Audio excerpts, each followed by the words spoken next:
J'aimerais vous inviter ce matin à tourner dans la deuxième épître de Pierre, au chapitre 1. Puis comme on a vu un peu plus tôt, c'est important de prendre le repas du Seigneur d'une manière digne de l'œuvre de Christ. Donc, toujours avoir une prédication qui aborde l'œuvre de Christ ou qui aborde des vérités concernant le Seigneur Jésus. Ça nous sensibilise à son œuvre et à l'importance qu'il a dans notre vie. Puis ici, dans 2 Pierre, chapitre 1, on nous parle au début du passage du salut et des promesses du salut. Ensuite, on nous parle du zèle que ça devrait donner à un chrétien. Nous l'aimons parce qu'il nous a aimés le premier. Puis après que Pierre ait parlé de ces choses-là, il se tourne vers la réalité fondamentale de la vie chrétienne. La réalité du fait que Jésus est venu et que Dieu a confirmé son œuvre et le salut qu'il allait offrir à l'homme. Donc, je vais un peu compresser le message ce matin. Je vais faire moins de commentaires, puis on va se tourner vers le repas du Seigneur le plus rapidement possible.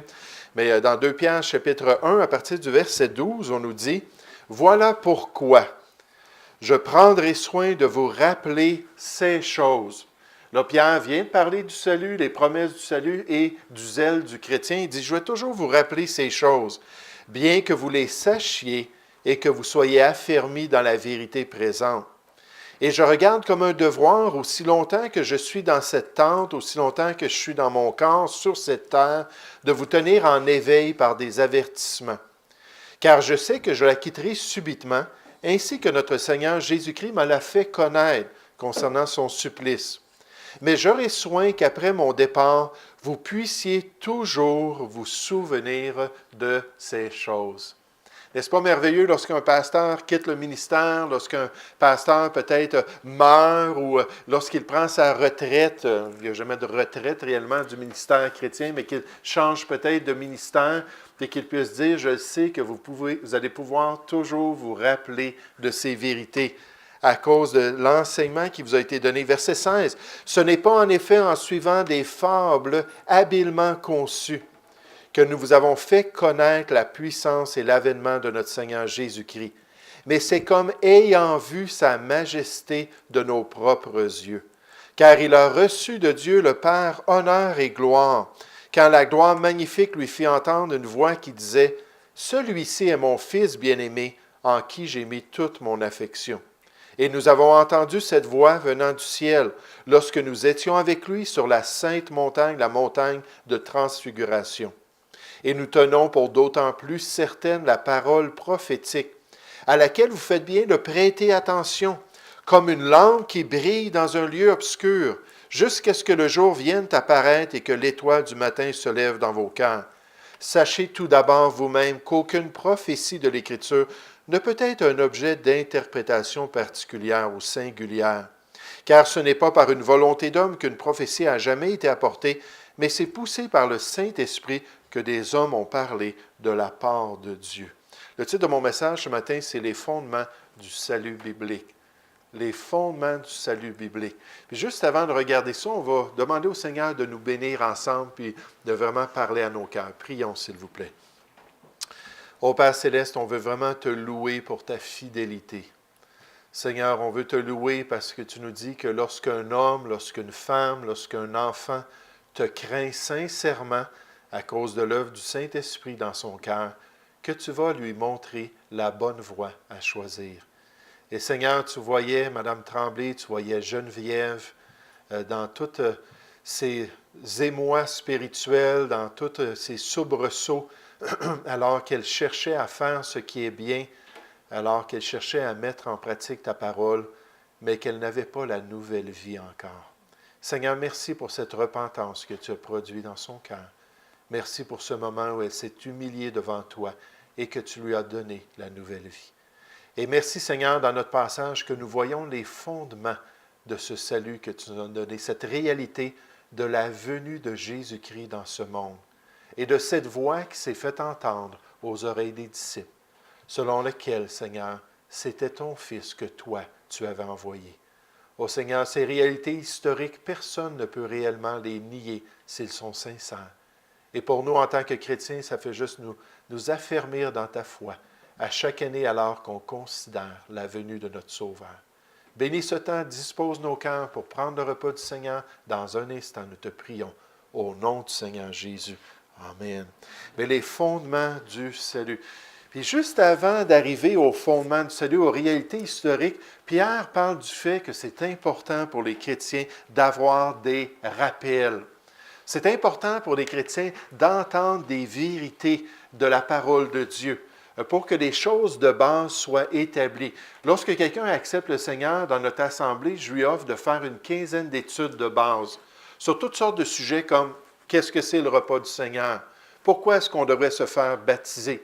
Qu'est-ce que c'est le baptême de l'Esprit? Puis toutes sortes de sujets comme cela, qui sont des sujets de base, mais qui ont besoin d'entendre dès le début de leur vie chrétienne. Combien de fois j'ai rencontré des chrétiens qui avaient été dans des églises qu'on appelle au compte-gouttes, où il n'y a pas de doctrine puis d'enseignement systématique, et les chrétiens, après des années de vie chrétienne, souvent ne connaissent pas les vérités de base.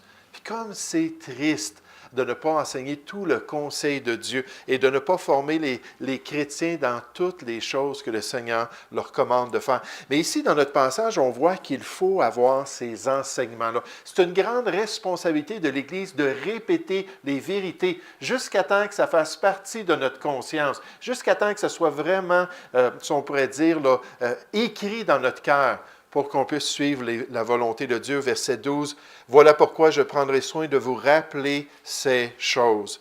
Bien que vous les sachiez, que vous soyez affermis dans la vérité présente. » Il y avait des chrétiens qui étaient affermis, qui avaient des convictions. Puis Pierre a dit, « C'est pas grave, vous avez quand même besoin de entendre ces choses-là. » Vous avez quand même besoin d'aiguiser votre mémoire envers la volonté de Dieu. Et Pierre dit, « Je regarde même comme un devoir, aussi longtemps que je suis dans cette tente, de vous tenir en éveil par des avertissements. » Verset 15, « Mais j'aurai soin qu'après mon départ, vous puissiez toujours vous souvenir de ces choses. » C'est une des raisons pourquoi on a besoin de l'Église, pourquoi on a besoin d'une assemblée chrétienne. La Bible nous dit, c'est pourquoi nous devons d'autant plus nous attacher aux choses que nous avons entendues, des choses qu'on a déjà comprises, des choses qu'on a déjà saisies dans notre vie, de peur que nous soyons emportés loin d'elles. Paul le dit au reste, mes frères, réjouissez-vous dans le Seigneur, je ne me lasse point de vous écrire les mêmes choses. Et pour vous, cela est salutaire. Cela est nécessaire dans votre vie. Le mot salutaire, ça veut dire littéralement ne pas triompher ou ne pas tomber. Cela vous aide à être ferme. Cela vous aide à être solide dans les voies de Dieu parce qu'on répète ces mêmes choses-là. Et Jésus a dit qu'un bon scribe dans la Nouvelle Alliance va saisir les vérités du royaume de Dieu et va présenter de nouvelles et des choses anciennes pour que les chrétiens puissent se rappeler de ces vérités. Donc, on va un petit peu vite ce matin, mais le rappel des vérités de base. Maintenant, c'est quoi la vérité qui est fondamentale? C'est quoi le fondement historique dans la vie du chrétien? Le fondement historique, c'est la réalité de la venue de Jésus-Christ. La réalité du fait que dans l'histoire de l'homme, Dieu a envoyé son propre Fils, que le Fils unique de Dieu est descendu sur cette terre. Et la Bible nous dit, ce n'est pas une fable, ce n'est pas un mythe, c'est le même mot en grec, moutos. Ça veut dire quelque chose qui est inventé par l'homme. Ce n'est pas une invention, c'est la réalité historique que Jésus-Christ est venu dans ce monde.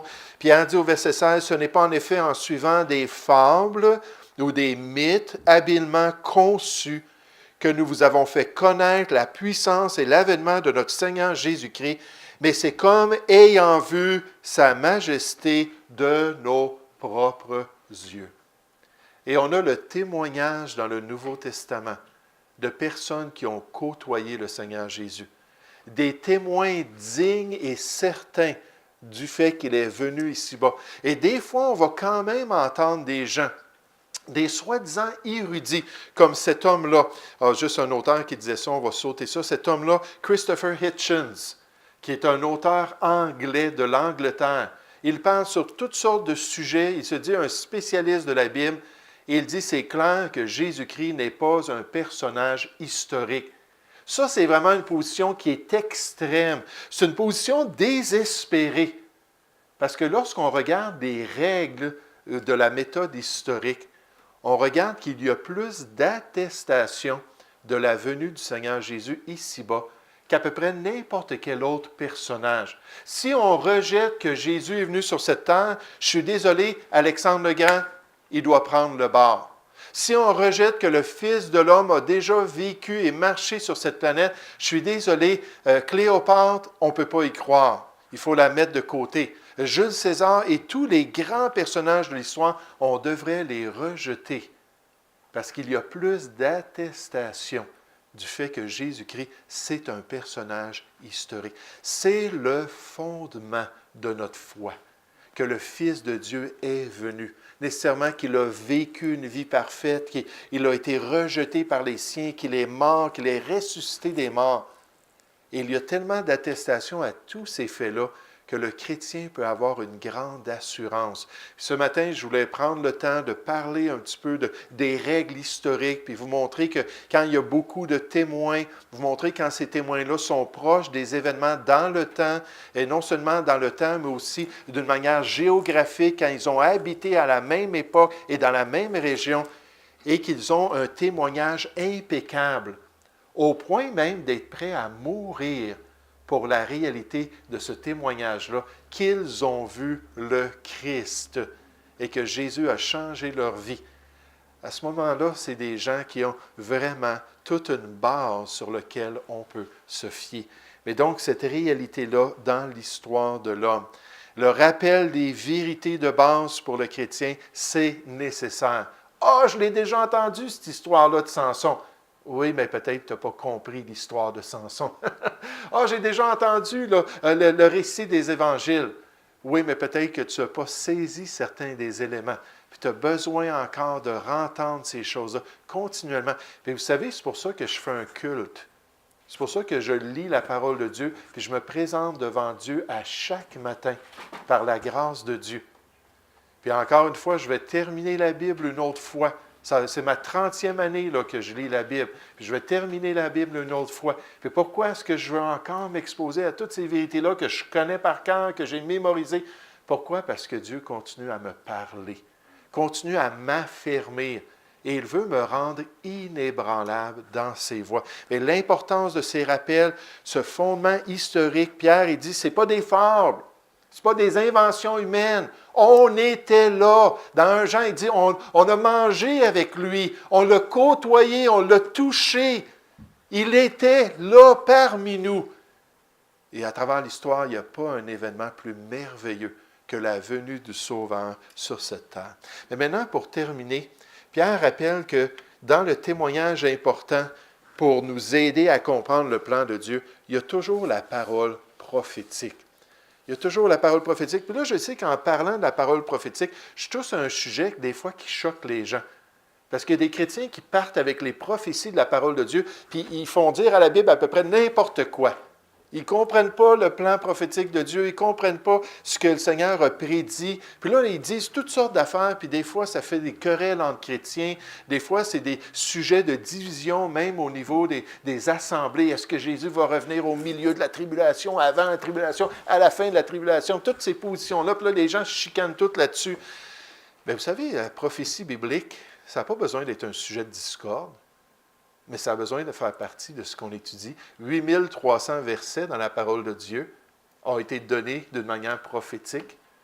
Sur 31 000 versets dans la Bible, c'est 27% des Écritures. Je pense que la Bible, c'est un sujet qui est très important, la prophétie. Puis Pierre nous dit, il dit, on l'a vu de nos propres yeux. Verset 18, et nous avons entendu cette voix venant du ciel, la voix du Père, lorsque nous étions avec lui sur la sainte montagne. C'était une expérience personnelle. On l'a vu de nos yeux, on l'a entendu de nos oreilles. C'était incroyable.